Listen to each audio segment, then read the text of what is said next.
Cool. Thanks, Brian. And thanks, Andrew. And thanks all of you for coming here and giving us the opportunity to talk to you about Kanban tonight. It's something that Mark and I are both very passionate about. And we have developed a presentation. Well, it's not really just a presentation. It's a session. It's interactive, which is why we have the tables. If you've been to DCSUG before, you'll recognize that this is a bit of an unusual setup. So first, we'll spend a little bit of time introducing ourselves in more detail. As Brian mentioned, I'm Trent. I am an Agile coach here at Excella Consulting. I've got a lot of history and background with software development and software engineering. Started out as a software engineer, got very interested in how we learn and improve and how we go about our work. And recently I've been trying to, past 15 years, I've been trying to wed that with a historical interest that I have. So I'm a published historian. I've won some awards. This year I achieved second place in the Chief of Naval Operations Historical Essay Contest and have a book coming out this following spring. What ties that work together with the software and agile coaching that I do is I like to understand how organizations evolve and learn. And I think Kanban is a very effective evolutionary approach to improvement. Great. Mark? Thank you, Trent. Thanks. So it's great seeing everyone here today, some new faces and faces I haven't seen in a while. And so thanks very much for coming out today. I had a slightly different path than Trent. I came up more from a business analyst and project management position. But I am too an Agile coach here at Excella. And I've always, speaking of wed, I always wanted to wed my interest in training along with IT and working with teams. And when I learned more and more about Agile, that was definitely a fit that was, in many ways, I felt made for me. I spent a lot of my time initially with Scrum, but as I continue to work with teams and helping Trent with the training that we do, the more I'm realizing that Kanban is probably something that I'm even more excited about. And I have a personal interest in Kanban outside IT, which I'm hoping that Excella can take a little bit more of an active role next year, and hopefully I can help them be part of that as well. Also, if you want to talk about photography and or astronomy, please see me. I love both. I was able to get away this summer to go to Kentucky to watch the eclipse. I was in the middle of an Amish field with about 1,000 other people, and I love to tell the stories there. So if anyone wants to hear about that, please let me know. So with that said, one quick comment going to the presentation. This workshop is set up to be very interactive, highly interactive. So for those who are maybe only one or, I don't think there's any more ones, but 2 people per table, you may want to join with another 2-person table just to get some of the benefits of the conversations that are going to happen. So something to think about. You don't have to, but if you want to, please feel free to go ahead and do that. All right, Trent. Cool. Yeah, so we want to spend some time initially introducing Kanban. We're here at a Scrum meetup, and grateful to have the opportunity to talk about Kanban at a Scrum meetup. Fortunately, Brian has structured it so that it's very all-encompassing, these discussions and meetups that we have here. But we don't want to assume that necessarily you understand Kanban very well, so we'll introduce it a little bit at first. This is a very nice definition. Kanban is a management method. Right? Okay, so it's a management method. That phrasing is important, right? It's not necessarily a process. We're not talking about a software engineering process. It's more generic than that. It's a management method that fosters certain things. One is directly improving service delivery. One of the things we get into in the Kanban class is talking about a service-oriented paradigm for Kanban. So services have a requester. They involve knowledge creation or knowledge discovery activities, so some sort of workflow. And then there's someone who receives the service at the end, or the product of the service. You can see how this might apply to software development, but it also applies to other things. Mark was talking about how he's very interested in Kanban outside of IT. So there are organizations that use Kanban for things other than software development or software engineering, right? We know of some marketing teams that do this. I know of people who have written books using Kanban interactively with others as a way to manage the flow of chapters or sections and the like. So don't just think that Kanban is necessarily isolated to software or IT work. The second bullet here, catalyzing improvements, right? We want to trigger positive changes. This is something that I feel Kanban is very, very good at. And that triggers the third one here, evolving a business or whatever this organization is that is using Kanban to be more fit for purpose. Two key pieces in that sentence. The first is evolving, right? So we're thinking about evolution, not necessarily adapting or modifying within the current context, but evolving potentially beyond it. And when we think of evolution, it's easy to think of a biological context that is deliberate, and that's where the phrase fit for purpose comes in and why it's in quotes to sort of highlight it, right? We think of organisms, species that have been successful in the world, they have niches, they are fit. And oftentimes these niches that they fit into co-evolve along with the species or the organization or the organism. So we're hoping to do the same sort of thing. And I think Kanban is quite good at this, right? Not only does it evolve in terms of the process and the workflow, but it helps shape the environment that the Kanban system fits within. We're not going to get quite that sophisticated tonight, but we will talk about different boards and we will chart an increasing level of sophistication as we go through them. There are a few specific practices that Kanban involves. Visualization, most of you are probably familiar with that, and limiting the amount of work that's in progress. These, to my mind, are two of the most important ones. There are others that are valuable and also important, but if you wanted to start somewhere, I would recommend that this is where you should start. Visualize the work and limit how much of it is going on at once. Those two, once they are in place, allow a team or an organization to begin to manage flow more effectively, the flow of work through the system.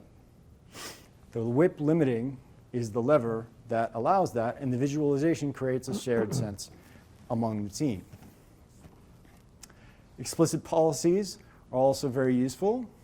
We can have a shared sense of what is going on when we look at the board, but if we have different assumptions about what different states mean, so suppose something is in progress and we have different assumptions about what in progress means, that can be a source of friction or confusion. If we have explicit policies, that goes away. Feedback loops help us improve not only the work, but also our understanding of the work and the system that we have. Remember, we want our Kanban system to evolve and improve over time. Feedback loops are a key element to that. And then improve collaboratively, using the shared contextual knowledge of the entire team or organization using the Kanban board, and create some experiments. If we are managing flow, we'll have a pretty good sense of some of the things that we can measure. Lead time, cycle time, how long does it take for work to go through the system? This makes it easy to create experiments that then can see if our changes are improving things in a positive way. Mark, anything that you'd like to add to that? You've done a great job. Cool. Does anybody have any questions at this point? Sort of about Kanban in general. Is this a rehash for most people? Some. Okay. Cool. So we'll go through relatively quickly. This is a system. This is a Kanban system. It's a board, and it has WIP limits, right? So those are the WIP limits up there at the top. We have also, although you can't read it, we've just done it with lines, so don't worry your eyesight isn't going bad if you can't read the policies down here. But we've got some visualization of policies as well. And then those dotted outlines that showed up within the board, those are the open slots that we have in this version of the system. So you can see that we have a WIP limit of 3 in validate and 2 items in validate currently, so we've got 1 open slot. This is what Kanban allows us to see, is how many open positions or pullable spaces that we have within the system, and then we can pull work through it based on those openings. Right, so we've got some nice animation that walks us through this. All right, we can pull one over into validate. That creates another open slot in this implement. So now we have 3 open slots there because the WIP limit is 5 and we have only 2 items. And we can pull more work into it from the Discover Done column. And you see that this pull signal, these open slots, move upstream, move to the left side of the board. It's signal where we have capacity for more work so that we can pull more items into the system. And so the WIP limit and the visualization creates this very nice gating effect where work flows through the system at a rate that makes sense based on the policies that we have established. So with that introduction, we're now going to get into some more details that we can talk through interactively as a group. And Mark is going to introduce that. I am going to introduce that. Thank you. Thank you. So everyone at their table should have at least 2 sheets, and it's meant to share, but if anyone needs an extra sheet, please let me know. I have a couple extra here. So we're going to read this together. That way it kind of brings us all in, kind of focus with each other of what we're actually going to be doing. Okay, so with that said, what's on the sheet is exactly what's on the screen here. So what I'd like you to do is imagine that you were hired to provide consulting services for a new team that's just starting out with Kanban. Now, the team has been struggling with their implementation and is looking forward to your expert guidance, your support, and advice. And it's your first day, and you just walked into the team room to look at their board. You want to make smart observations and thoughtful interpretations so you can have meaningful conversations with the team members. The team starts assembling in the team room for the daily stand-up, and you plan on making some comments afterwards. The questions for you today, and for what we're going to be doing until the close of the session today, what comments would you make? As you review the following boards that we're going to be showing you, consider the following questions below to help think through your comments to the team. And note that as we show you different boards, one board does not depend on the prior one. Each one can be considered individually, separately. So what are you observing? Why might what you're observing be happening? And what questions would you ask the team once the stand-up is over? So basically, you're consultants, much like Trent and myself. You're going in there, you're going to be looking. You haven't really talked to the team, but you're observing already as they're having their stand-up. You want to be smart because they're paying you lots of money, right, to be a consultant.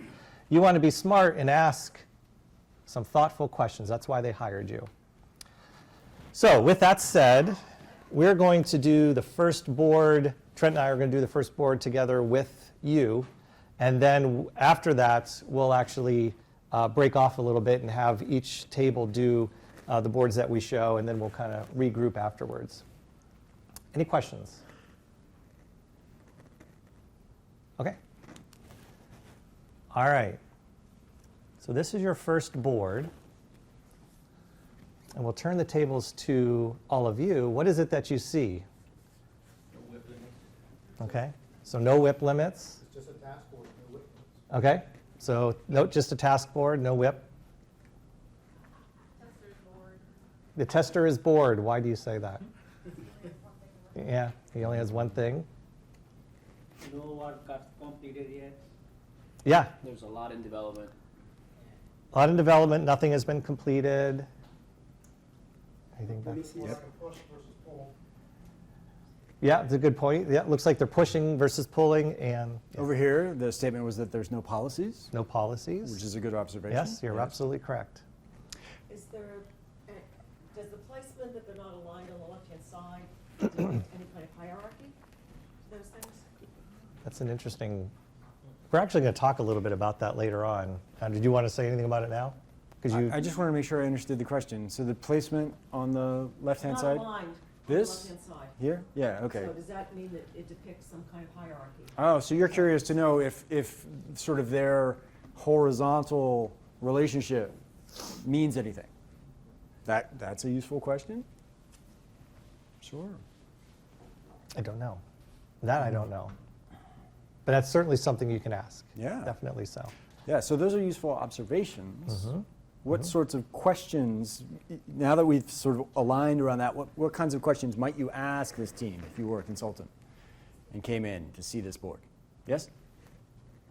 What's the team makeup? Like, why is some work being stuck in certain places? Like, do you have the right staff Hmm. skill set. And what drives that question? The fact that there's lots of development, maybe you need another developer, I don't know. Okay, so you're looking at the fact that there's a lot in development, which is an observation that we all made, and just one thing in test, and wondering if the team makeup is effective for the kind of work that they're doing. Seems a useful question. Yeah, absolutely. Yes? Here. I'll go. I'm curious about their level of commitment and knowledge of the practices, and then commitment and maybe discipline from practice. Okay, so Okay. you're curious as to how well they know Kanban Yeah. and how to use it. And if they think how well they think they're doing it, as opposed to what might be best in practices. And I just want to note for everybody here, Mark and I are repeating a lot of the things that you say because the microphones that we're wearing are the only thing that the people on the live stream can hear, and we want them to get some value out of it too. So if it seems like we're very slowly repeating the things that you say, yes, that's deliberate. It is and we purposeful, are. yes. It is purposeful. McCall. I'd be interested to know how long these items have been alive. Right? So if we are observing. That's a great Scrum question. team, we have iterations, right? So we might be talking about where are you in your sprint. If we don't have an iteration, then I'd certainly like to know how long have some of these been worked on before we drew more things in, because nothing's made it to done yet. Right. Yeah, so there's no indication that talks about cycle time, lead time, anything like that. How long? Yeah. So that's a really good question. There was also a statement over here, I think, that we might have missed about how it looked more like a push system than a pull system, tied back to the whip limits, but I think also based on the fact of just the way the board looked, right? Looks like a task force. It looks like a task board. Okay. There's some other questions. Yes. An overall question, how are they using this to manage their work? I mean, it's not clear that it's, from some of the other observations and questions, that it's really, they're really using it well. Hmm? Yep. Not clear that they're using it well. Has anyone ever seen boards like this? A lot. Yeah, a lot? A A lot of lot. times? Okay. Okay. I would ask that if are the things in the development column or even in the analysis column, are some of them actually done and just haven't been had the opportunity to move to the next column yet? Ah. They benefit from having a doing and a done Mhm. column in those columns. Right, so there's no clear visual indication of what might have been finished in each of these pieces of work, which is similar to what the other question that we had about how long have these items been on here. Yeah. Or okay. how often is the board updated? How often is Right. the board updated? Another good question. We I had think one we had some hands over Question, here too. yeah. Is there a constraint? Is there a constraint? Yeah. And what sorts of things do you have in mind when you frame that question?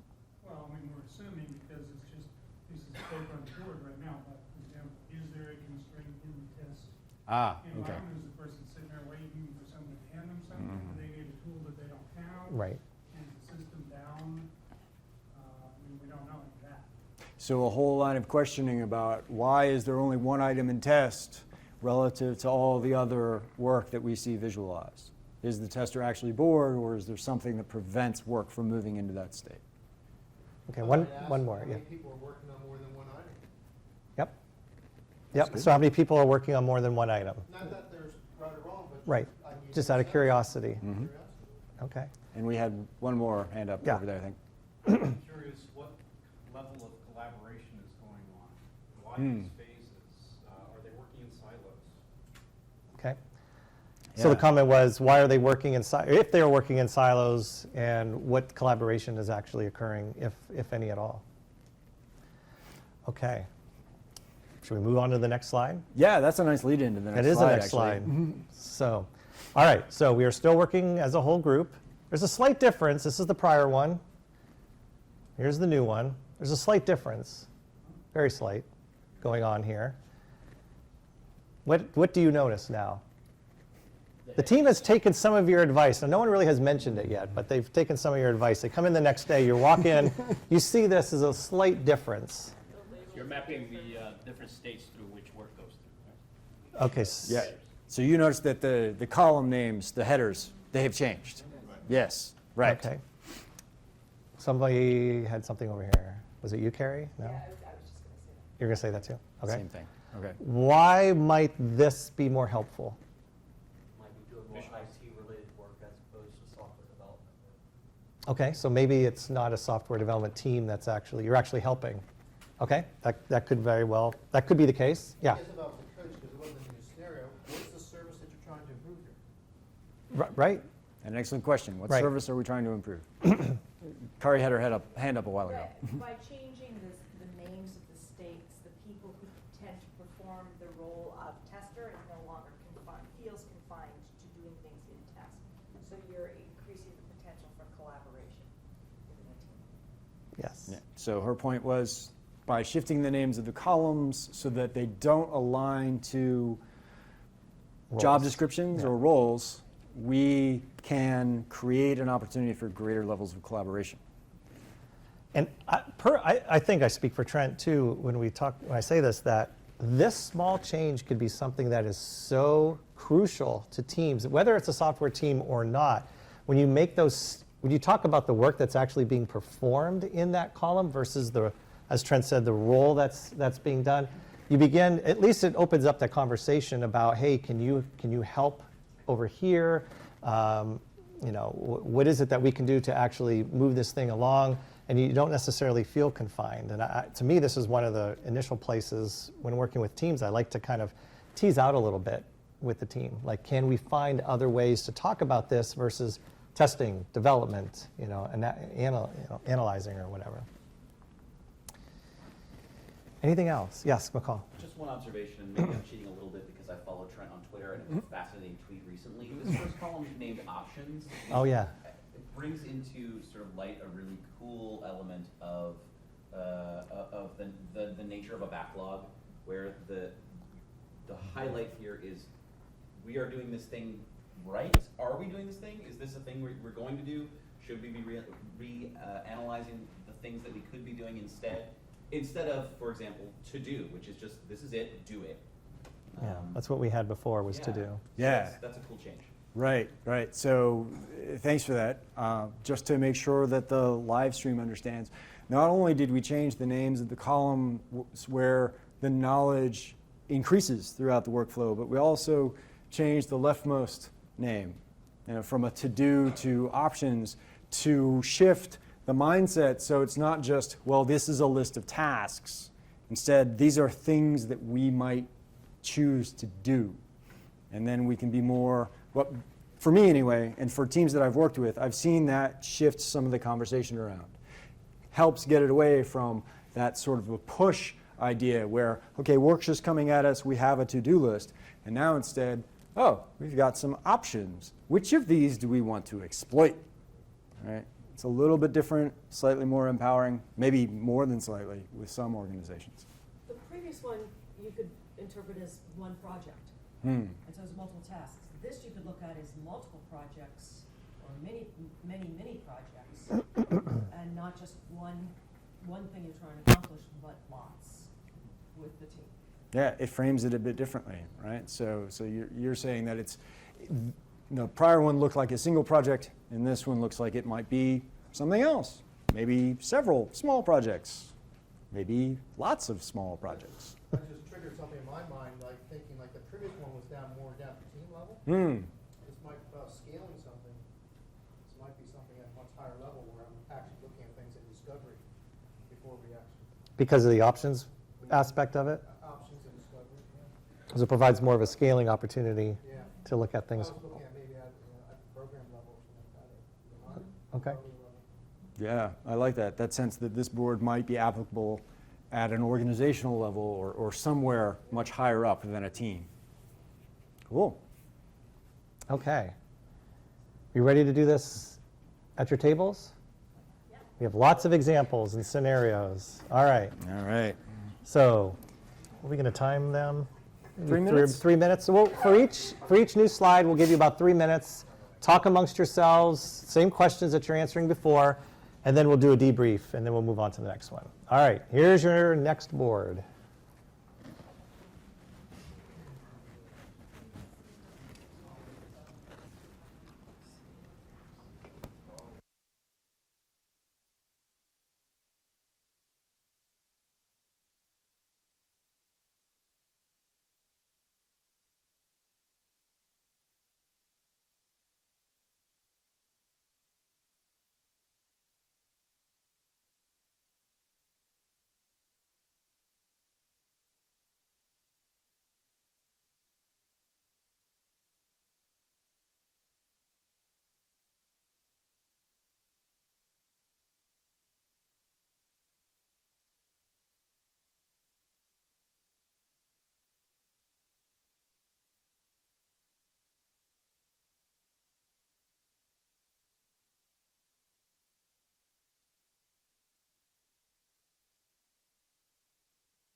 throughout the spring, last day. About 1 more minute. 1 more minute.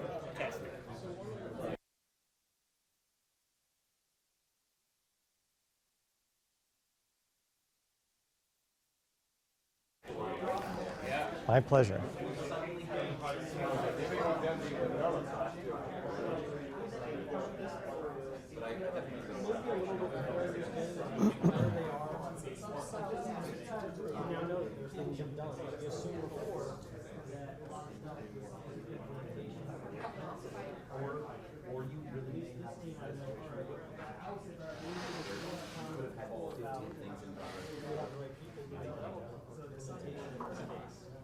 Maybe I don't have that same question anymore. I think I certainly have a maybe it's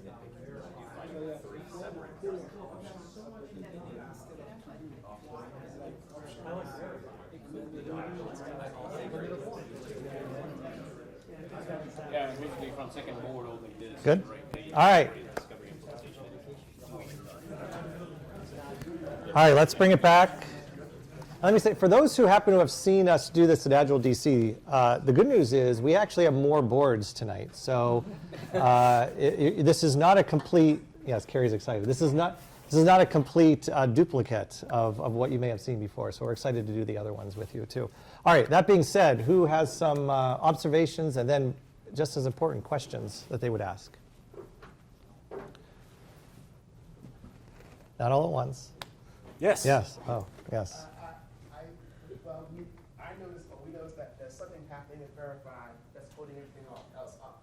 Yes. Something happening in Verify that's holding everything else up. Not Or not happening. Something Well, not that's true. happening in Verify. That Something not happening in Verify. Yeah. it sure looks that way, right? The alternative was that maybe done isn't really done. Well, that could very well be the case. Maybe done isn't really done. So what questions would you ask to explore more about what that might mean? So there was a comment that there's no policies, and you're absolutely correct. And I will say, and maybe this is something we could think about for the future, none of these boards have explicit policies shown at the bottom. So we probably should have said at the very beginning, and your comment is dead on. We will assume that there are some types of something going on there. Whether they're good or not, or whether they're following them or not, can only be said, but you can certainly ask questions to that effect. But you will not see anything actually displayed to that effect.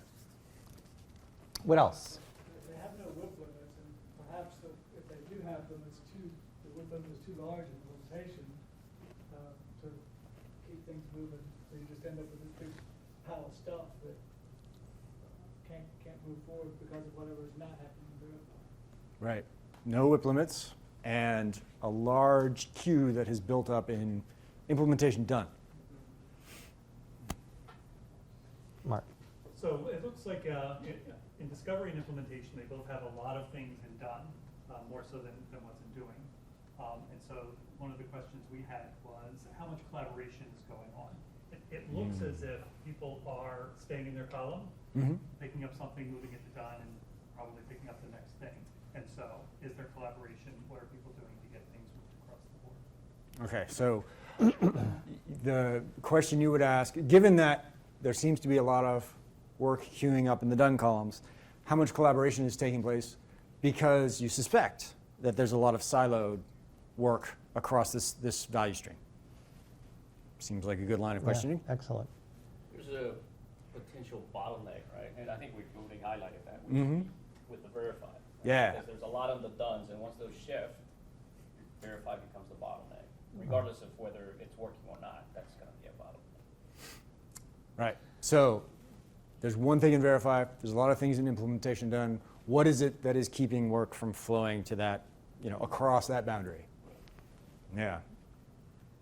And you're hypothesizing that there's some sort of bottleneck there. It's leading Yeah. to a potential bottleneck. And I think you're not the only one to point that out. Yeah, Yeah. That's Cool. So you might ask the team who's available to help get some things from implementation done, start into Verify. Absolutely. Yeah, definitely so. And kind of going with Mark was saying as far as the collaboration is concerned, what can people do to help here, if that is even what needs to, I mean, presumably that's what needs to happen, right? Yeah, yeah, exactly right. Yeah, and I really like the way you framed that question. Who's available to help get some of that stuff that's in implementation done, through Verify? Because implicit in that statement is that that would be a good thing to do. And yet we think it's not happening by looking at the board. So that line of questioning might tease out the assumptions that they have about why or how they can't do that. I think that'd be a great question to ask. Yes? I had raised the question of, with the verification process, I was wondering if you could almost eliminate that entirely and build that into the implementation process. So as you're implementing it, can you also be verifying that everything's going smoothly? That's kind of the two teams collaborating together to make sure everything's functioning properly. I don't know. Okay. And is the verification process also considered to be instantaneous, like the final product is finished and you're trying to push it out? Or is it like, okay, it's been out for 6 months, you're verifying to make sure that it's still functioning properly after its implementation? That was another question I was wondering. Great questions. See if I can rephrase real quickly. So one of them, the first one was if verification could actually be incorporated into the implementation aspect of things. So certainly worth asking and at least understanding better why they set up their system the way they did. Certainly get some ideas from that. And then your other comment was, once it's in Verify, what does that actually mean? Does it mean that it sits there for a long time, or can it be, once it's done, be immediately pushed to done, right? Yeah. Okay. Great things to ask. Anyone else? Yes, one more. It's just visual, right? It was the first thing Trent talked about at the beginning, was just walking up to this board, even though you have all these other questions. The types of questions we might be asking are different because we've now got this concept of doing and done. And that's different, and that's, from my experience, an important part of any of these things is how much information am I gathering before I ask a question? Because those boards are supposed to be information radiators. Yes. Yeah, I think that's wonderful, because compared to the prior board, immediately when we look at this, we have more granularity about how things have been progressing through the workflow. We've got more details because we have the done column. Now, whether they are using that appropriately or not, whether or not they had shared definitions of that, they've conceptualized it, and so we know, oh, some things are in progress and some things are waiting, which is more detail than we had before. Good observation. Ready for the next one? Yeah. You guys ready? You have it? Okay. Yep. Boom. We'll do 3 minutes again.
All right, the chimes Okay. have spoken. Awesome. Hey, that worked. I see how that comes across the audio. Yeah, exactly. That's a good question. Deafened everybody. Everybody's got headphones at home, now is deaf, yes. All right, so what conversations did you guys have around this board? What have you noticed? What have you observed? They broke the whip limit. Where did they break the whip limit? Discovery. Okay. What questions might you ask when you see that? Why did you break the whip limit? Or what is your understanding as a team of what a whip limit is? Okay. So you may even want to start there. Do you understand what the whip limit is? Why did you set it at 3? And of course, why? Well, I like the way that was phrased, though. Like, what is your understanding as a team of the whip limit, right? And its purpose. Yeah. And then we expanded on that, because we said, looking at backlog, this probably looks like just a very unstructured backlog, no particular order, no priority, is even anybody playing the role of even prioritizing it. So it looks like to us that they're just pulling work and discovery and trying to prioritize what they should be working on. Oh, so that's a neat assumption. You That's think that interesting. there's so much in discovery because the backlog's poorly ordered, so they're doing some work to try to figure out what they should actually Be a do. question for them, Because what they're doing. because they're only violating the whip limit there, they're not violating it farther along. What Okay. questions would you ask based on that? Well, I'd be asking, how do they determine the priority, Ooh, okay. How do they determine priority? so the value of what they need to be working on? It's just, Cool. what's the team even made of, and what roles and responsibilities? Is So, there somebody playing some type of ownership or product owner or something like this on the team? okay. So you think they might not have the roles or the people necessary to Not that figure they out have to have them, but what's most right. important? Yeah. How to Okay. determine the priority. That's reasonable. It'd be nice to know how many people are working on discovery. I would ask that. How many people are doing discovery? Yeah. That's a good question too. I think we've got somebody over here. Yeah, my question was around, did something fail, maybe 2 failed in verify, were they sent back to discovery? So is that why they have 5 now? That's an excellent point. If things during verification didn't pass verification, did they actually pick it up, move it back, perhaps to discovery, and thus breaking the whip limit? Otherwise, where else would you put it? Right. Just stay in discovery until then. Right. Okay. Don't they have 6 in Discovery though? They do. 1, 2, 3, 4. Yeah, they do have 6 in discovery. I just want to make sure I had the, Yes. the done one also counted as. Yes. against the whip limit, right? Your point Yeah. is that they were still violating the whip limit even before that, if that were to have happened. No, he said there were 5 in Discovery, but actually there's 6. I just want to make sure that the one in the done column also Counts. counted against Sure. the whip limit. Sure. Yes. What's the difference between discovery and implementation? Is that a question that you would ask? It would, Yeah. it is. Why is it, if you're working it, you're working it. Okay. Just analysis, in other words, discovery, right? It possibly for them it could mean that discovery is their form of some type of analysis, some type of background researching or understanding of what the thing actually is before they actually work on it or implement it. But certainly worth asking, if you're not sure and you want to get a better understanding from them, what they think discovery means. Assuming that we did move items out of verify back into discovery, Yeah. how well are they defining their definition of done to be verified? Okay. Yeah, I think that's a useful question. So how well do they verify, or how well do they hold to whatever definition of done they might have for discovery or verify? Yeah. Let's take one more comment and we're going to go on to another board. Yeah. I'm just looking at this thinking, how does stuff get into the backlog in the first place? We really, Well, that's back to one of the other observations, right? Yeah. No, it's similar, but Mm-hmm.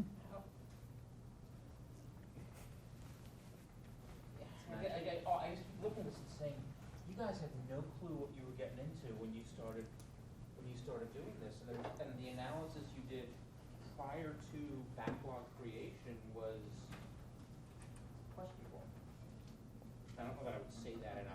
Yeah, right. A friend and a question. Well, what I really like it's just a visualization. It's a board, right? We don't have a whole lot of context, but a couple thoughts have been, wow, geez, we potentially have difficulty with prioritization or understanding what it is that we need to do. And I really liked how you put it. I think, I might misquote you, but I think it was, you guys have no idea what you were getting into, right? That's what sort of this leads us to thinking, because there's a lot of early work going on and nothing has made it very far. At least that's how it looks in the current state, right? Yeah. I was gonna say, if nothing but one done and verified, it's probably like 1 day or 2 days into the sprint. Oh, that's interesting. So that the comment is we're early into a sprint. It does look a little bit like an early sprint, right? Move everything into sort of in progress or started or whatever the first stage is, because it's day one of the sprint. Happen. We got to get some, we got to get off and running. Yeah. So it's not flowing. Yeah, there's a little flow. Okay. All right. All right, should we do another one?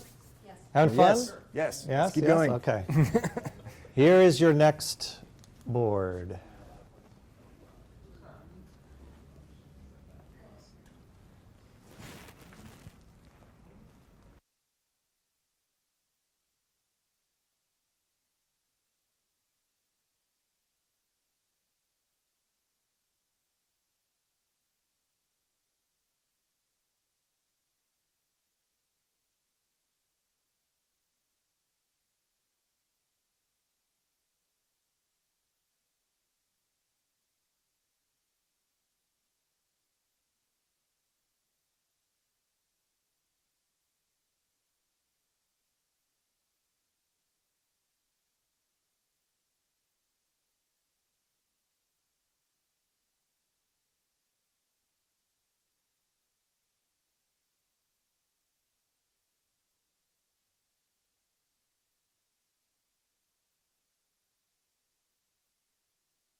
We've got about 30 seconds left.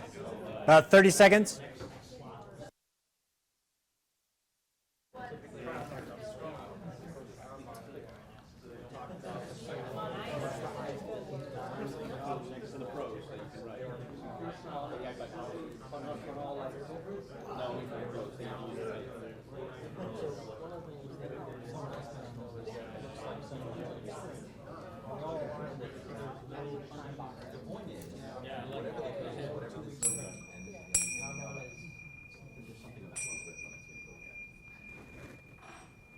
It works. It does work. Yeah, it works. All right. What were some of the conversations you had at your table for this configuration? Christmas shopping. Christmas shopping. Okay. Cyber Monday. Oh, nothing to do with Kanban, just Christmas shopping. That's fair. They're enough. Christmas shopping and not working. Yeah. That's your implication. It was an honest answer. Yes, McCall. We want to know if anybody's bored. Okay, and why is that? Then you may not have a problem here. If anybody's not engaged on the team, then maybe there's just something that we might do differently. Take a step further. Why? What Right, leads you sorry. to that? Yeah, sure. Because we are in every category under our WIP limits, which were set presumably for some kind of reason, but to Mark's point, maybe they are limits and intended to be that, not a guideline about how full we want a thing. So again, if nobody's if nobody is underutilized, then you might be doing a great job. Okay. But if someone is underutilized, you've not yet met your WIP limits, maybe some more work should come in. Yeah. Yeah, that's an excellent observation for that. Oh, you're welcome. I think that is in line with what Trent and I were going for here. Yes. I would say with the fact that they have a significant number of stories in the done column that they're capable of doing work, and the fact that discovery is not a full 3 would seem to indicate to me that you're unclear in terms of which option is the highest priority to pull in. So I would probably ask them how their options are prioritized. Okay. Okay, so because their discovery has not hit 3 yet, maybe they're having some challenges bringing in work. So you want to ask them, do they, what process do they use or what thinking do they use to bring something into the discovery? At least ask around that, yeah. Okay. Well, one thing we didn't like was that no one has pulled the ticket from discovery done to doing when the WIP limits too. And so it seems like there's maybe something wrong. So Carrie's suggestion was maybe the stories are too large, and that however many people are implementing, they still can't pull just one story into. Maybe there's multiple people working on the implementation too, when they originally thought. Yeah. I mean, here's a question I probably would have been asked at the previous board. How did the team even come up with the initial WIP limits? That's a good question. Yep. How did they come up with the And WIP then limits? have they ever experimented changing it? But how did you even define the initial WIP limits? And have they ever been changed? So how'd you get to the WIP limits, and have you ever experimented with them? Those are useful. I like the comment about, well, we've got a free space in implementation, and there's something done in discovery. So what's the logic behind not pulling that over yet? Yeah, and that's a neat little smell potentially. Yes. You could ask if the board's, are we updating the board? Is it just out of date, perhaps? Sure. The team got pulled off onto some firefighting, dumpster firefighting mission. And it's been abandoned for temporary time. Yep. Yeah, Yeah. excellent point. Is the board up to date? Yeah, one of the things that I would want to ask here is the board up to date? But also, we do have a lot of items in done. That was noticed before. So the team's able to do work. But it's difficult to know what to do with this board because things are within the WIP limits, but we don't, because it's a moment in time, we don't know anything about the flow. Right? So this could be good or it could be stale. People could be pulled off on a dumpster fire, as you called it. Right? We don't know. So this one, in some ways, I think raises a lot more questions than some of the other ones that have an obvious problem. What would make this interpretation easier for you? What else what else might you want to see? Cycle time threshold. Okay, so cycle time. Okay, anything else? What's the cycle time? Cycle time, okay. What is it? Oh, I don't know. I mean, No, I think he's asking what is cycle oh, time. what is cycle? period. Oh, I'm sorry. It's 3. No, okay. Cycle time is the amount of time it takes to finish it once you bring it into the system. So once it hits doing until it's done. Okay, that's how we're defining the cycle time here. So I am kind of asking a leading question because it's going to serve for another board later. But if we don't hit it, that's okay because we'll get to it. Yeah. I'm just going to go back to, I'm sorry, off topic for your question. That's all right. So, someone mentioned it earlier, and I shared with the table here, right? We didn't talk about, there isn't a concept of a sprint, a time box in Kanban. Right. And for folks that don't have a background, that might be an important thing to understand. Oh, thank you. Yes, you're absolutely correct. There is not a defined time box like Scrum has within a Kanban system. So we did, I don't know if we mentioned that or not in the beginning. No, I did not. I But did not. that is a good thing. For those who were not aware of that, Kanban is not designed to have a time box, as you indicate. All right. What about like complexity or level of effort? In what sense? Well, in the sense to the point that the other gentleman raised up there, it's like what if a task takes 2 people to do? Does that mean that tasks be refactored into 2 single-person tasks, even though they might be interdependent? I don't know. I'm not 100% sure what you're asking. Is it if it's a problem if more than one person is working on something, or? Say the thing in doing right now requires 2 people. Yeah. Well, it's not 2 people. It's not 2 people. It's we're going to allow 2 items into implementation. 2 items. Yeah, but I think the line of questioning here, Mark, is about sort of the size or complexity of the items. Okay. Right? So I think you're sort of probing whether or not the WIP limits should be held regardless of the relative size or complexity of the different items. Because if we think back to Scrum, right, a lot of Scrum implementations we have story points, and story points are this way to estimate the relative complexity of an item. So if you have an 8, that's significantly more challenging in some respects than a 1, right, because we've assigned these different stories. That's the sort of thing that you're getting to? Yes or no? You articulated it far more sophisticated than I was thinking. Okay, cool. So we're there.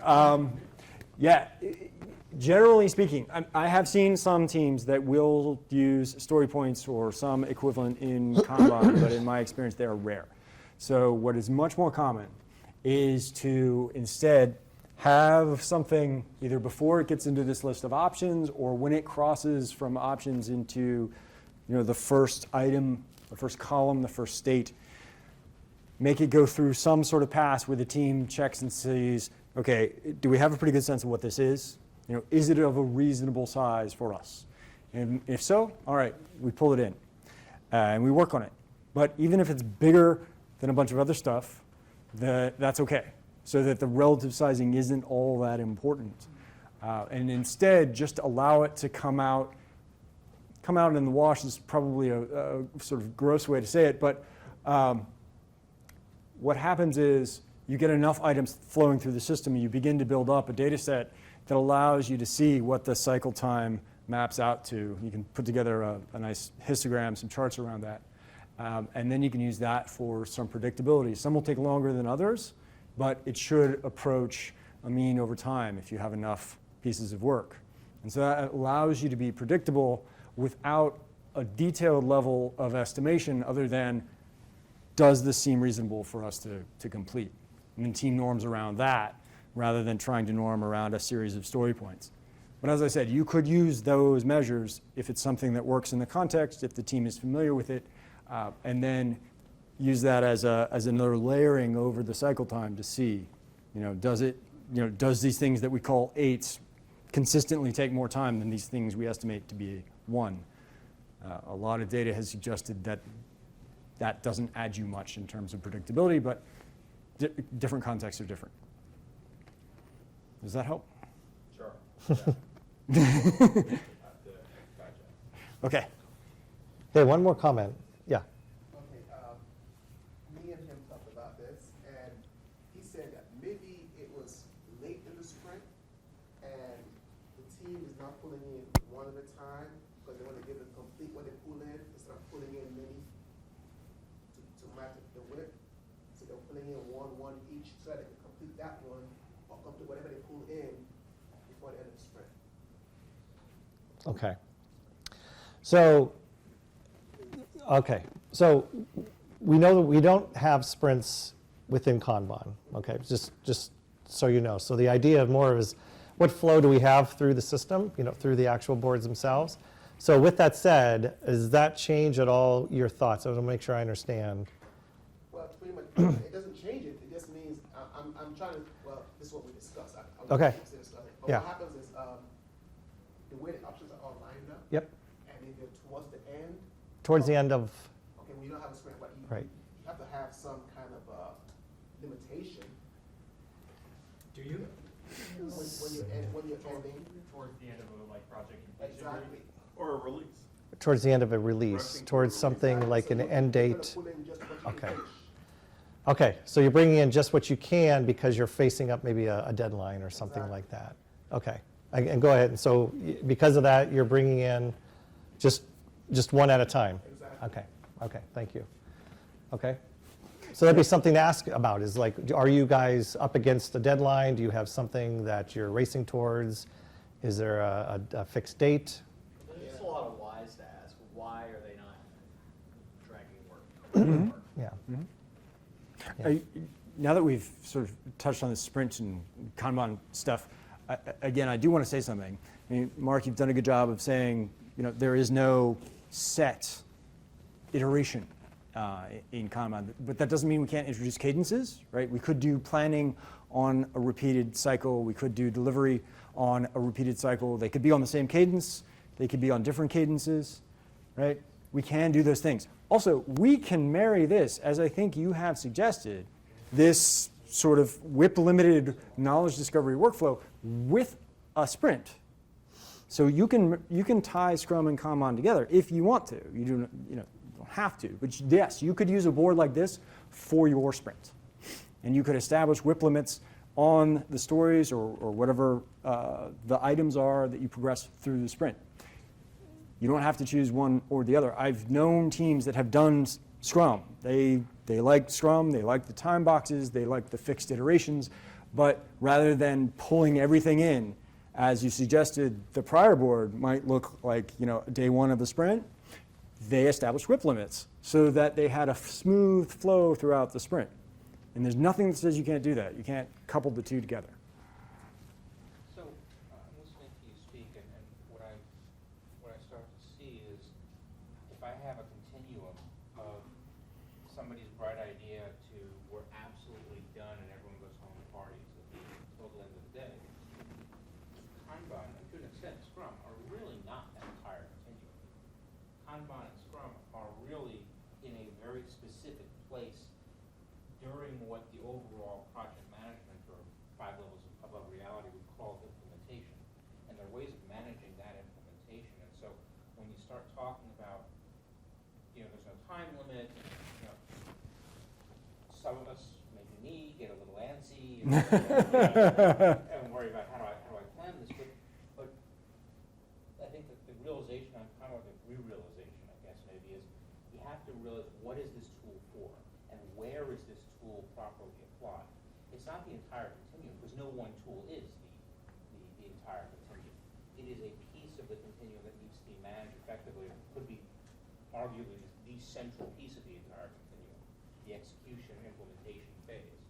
And if that's correct, then this board makes a whole lot more sense to me. I like where you're going. I want to expand on it just a little bit. So to repeat for those who are not in the room, you're talking about how this and then also Scrum are parts of the overall process, from conceptualization to it's all done, we all party and go home in our nice new Corvettes that this awesome project bought us. Yes, especially in the context that we're thinking about. But also know in that I have seen organizations that'll use this sort of thing at the team level, and then they'll have a higher level Kanban that will broker that process. Usually it's divided into two. So there's it would be on this side for all of you, the front end of how do we figure out what it is we're going to do? So how do we groom ideas to discover the project that the team will implement? And then once we get to done from this sense, how do we then bring it to our customers and the marketplace and release it to the world so that we can get paid? And you can have higher level visualization systems that manage that workflow separate from the team.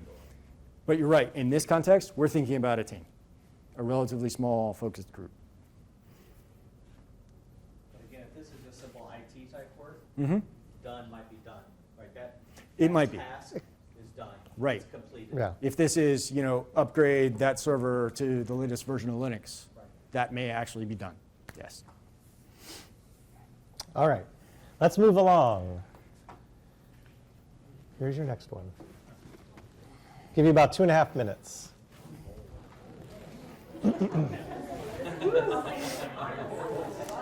I love the laughter.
All right. You know what I'm going to say, right? So, what am I going to say? Merry Christmas to you, Mark. Thank you. Thank you very much. So, what would you ask the team after they're done with their stand-up? Yes. What does hold on hold mean? Yeah. Certainly a good place to start. What does on hold mean? What does that mean? Well, and we talked about the policies for things going in and out of on hold. Okay. So the policies, if there are any, and what those Or policies around are, them. or around them for going on hold. Okay. Yep. Has anyone seen Kanban boards with a specific column for on hold? Yes, I see some yeses. Blocked. Actual columns. Okay.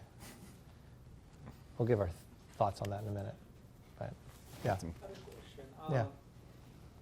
For Kanban, how do you track impediments? Like, do you do that here or just? How do you track? Yes, you do it on here, and we actually have a board coming up that will address that. Oh, I'm sorry. The question was, how do you track impediments? And do you do it on the board? And the answer is yes, you can.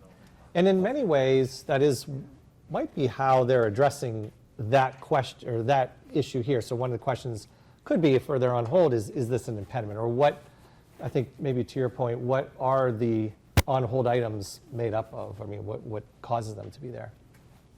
Yeah.